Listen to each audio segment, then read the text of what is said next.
Pasangan Bustami Hamzah Tengku Muhammad Yusuf Abdul Wahab alias Tusup menjadi bakal calon gubernur dan calon wakil gubernur pertama yang mendaftar ke Komisi Independen Pemilihan Aceh.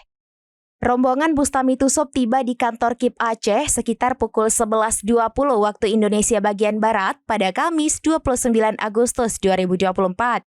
Sebelum menuju KIP, rombongan terlebih dahulu melakukan konvoi mengelilingi sejumlah ruas jalan di kota Banda Aceh yang dimulai dari kawasan Lamprit. Pasangan ini diusung Koalisi Harapan Baru yang terdiri dari partai politik nasional dan lokal, yakni Nasdem, Golkar, PAN, Partai Adil Sejahtera, PDA, Gelora, PKN, Partai Gaptat, dan Partai Buruh.